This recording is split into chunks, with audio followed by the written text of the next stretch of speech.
Hi, I'm Jess, and you're watching my 2021 updated guide to the Wave Arizona Lottery and Hike. In this video, I'll be going over what is the Wave, the application and lottery process, how to win the lottery, how to navigate the unmarked trail, and I'll be sharing my essential gear and preparation for the hike.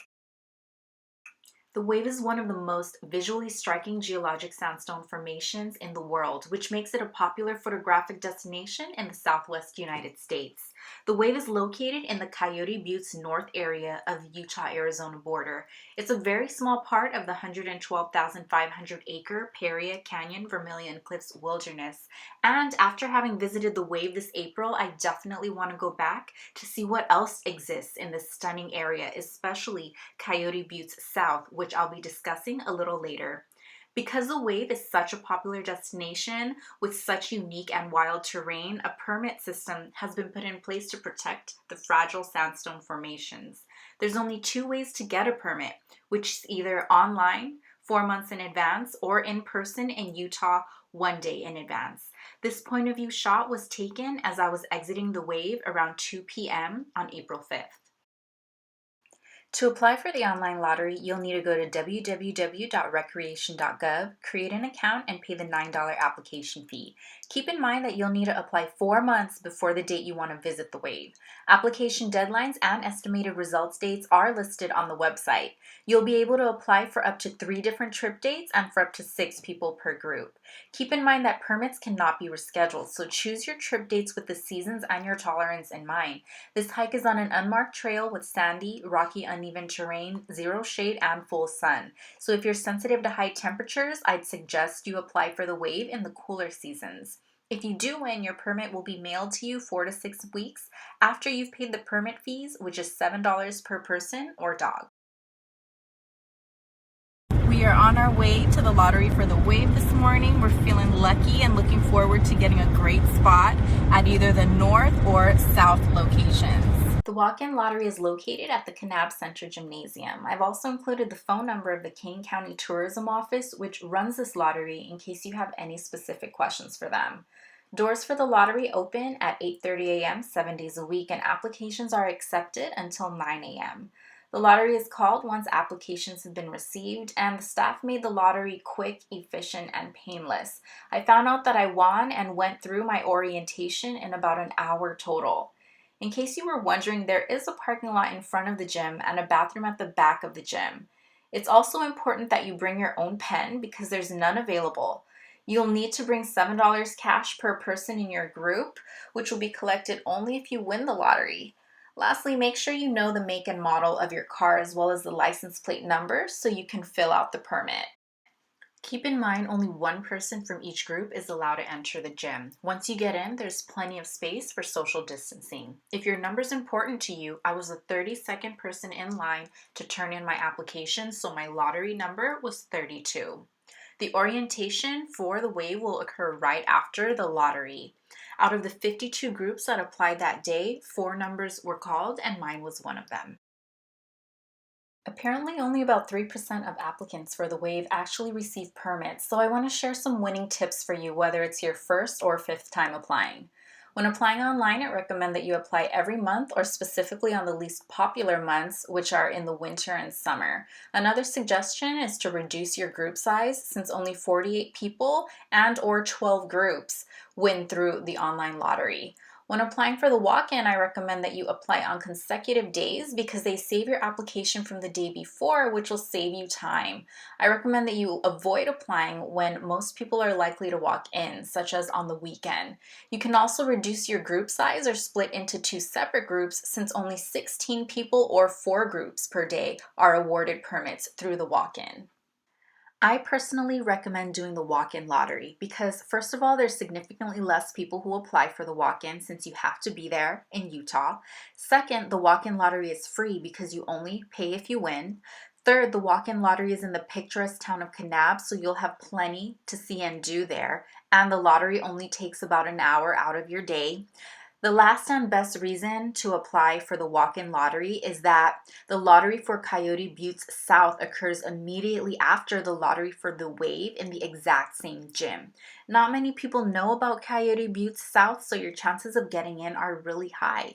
Someone I met in the lottery for the North applied for the South after I recommended it to her and told me all 5 groups who applied that day received permits. Keep in mind that Coyote Buttes South has a similar terrain as the North, but you will have to drive through deep sand and a high clearance 4-wheel drive vehicle is necessary. As you can see here, Coyote Buttes South is a stunning photographic location, and I would have been just as happy to see the South as I was to see the wave. I actually want to go back to this location again just to see the South. If you don't win the lottery, there's so many things to see and do in the area, and the Kane County Office of Tourism is just down the street from the gym. It has a ton of resources, maps, and inside information from extremely helpful staff who answered all my extra questions and put me to ease because I was debating whether or not to buy a hiking GPS or hire a guide for the wave. Some sites I'd suggest after playing the walk-in lottery are the Peekaboo Slot Canyons, Coral Pink Sand Dunes State Park, the Toadstools, Wawweep Hoodoos, or Buckskin Gulch. Resources and directions for all of these sites and more can be found at the Kane County Office of Tourism, which I have listed in my description below.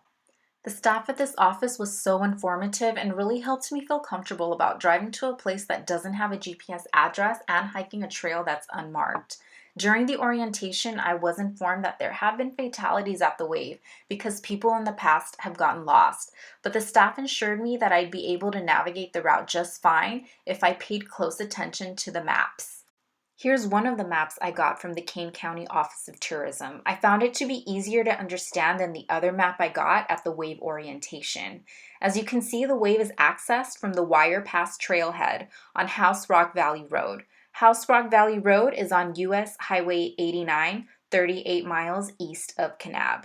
By comparing this map with the one I received at the orientation, it was very clear how to find the wave, which is listed as TH Coyote Buttes on the image below in the highlighted orange rectangle.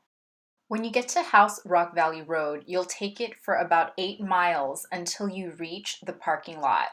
I don't remember there being major signage for this turnoff, but here's a video of what it looked like when we turned onto House Rock Valley Road. As you can see, it is a washboard road and it gets rockier as you get closer to the Wire Pass trailhead. We saw a few regular cars drive in, but it's not recommended because the rocks in the road do get bigger. We took a Jeep Compass Trailhawk with 4-wheel drive and were able to drive in with no problems.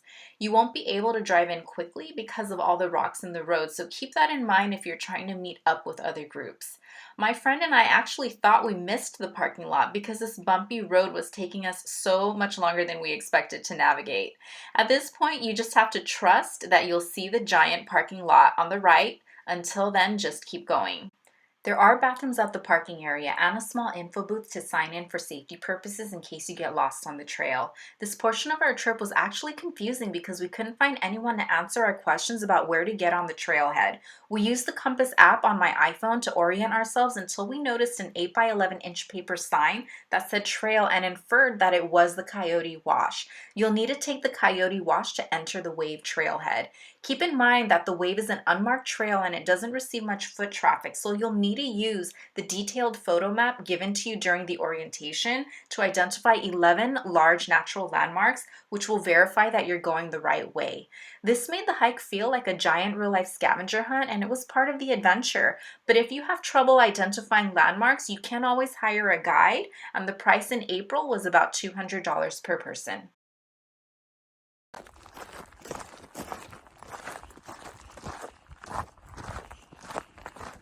So we're here about to walk to point 2 on our route to the wave, and we just found the small saddle with the sandstone ridge that we're about to cross.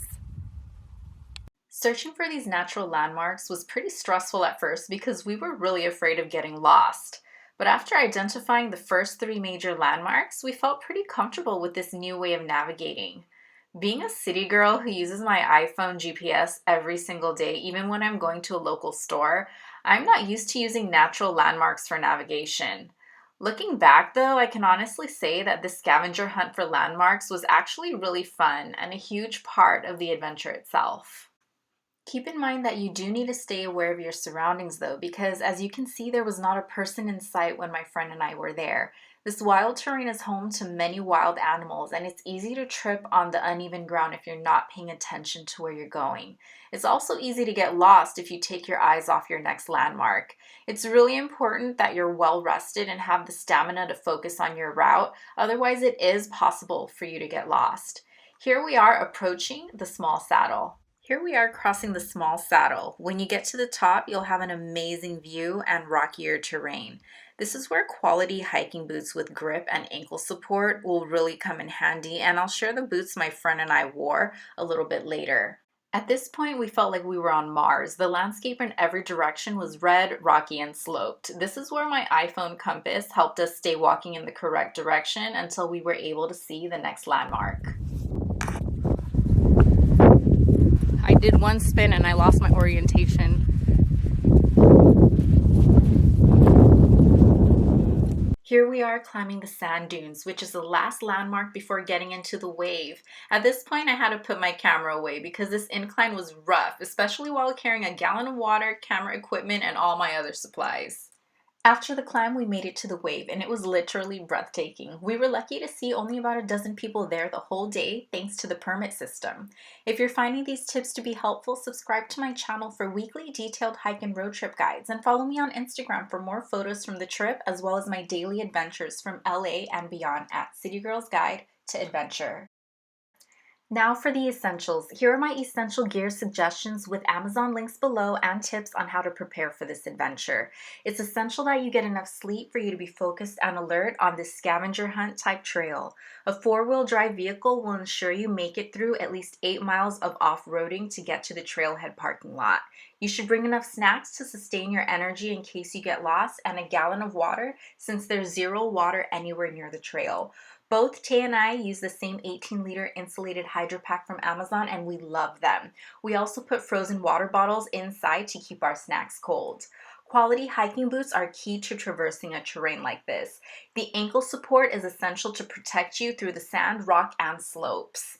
A hat and sunglasses are also necessary on this trail because there's zero shade, and a little after 1 p.m., wind started blowing all the sand around.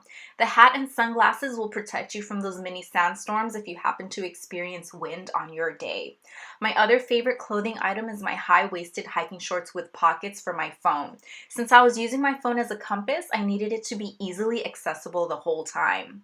The compass app on the iPhone is free, and it was a lifesaver because it works without needing reception. I almost bought an actual compass before I realized this app could do that. I do, however, recommend that you bring a battery pack with you in case your phone runs out of battery. This is the battery pack I always bring on long hikes. It's the smallest and lightest one I own that can charge my iPhone 11 at least 2 times. I also used it to charge my rechargeable remote on my $18 Amazon tripod. Believe it or not, I took all my own action shots using this tripod, and it captured my images perfectly, even though I was far from the tripod itself. I highly recommend these items. Last but not least, you need to bring yourself a bag, preferably something like a Ziploc, to pack out whatever you take into this trail. It's important to leave this wild area exactly as you found it, and that means packing out your food wrappers and even your toilet tissue if you end up needing to use the restroom on the trail. Don't forget to check out my Amazon links below soon if you're interested in any of these items, because prices on Amazon do change often.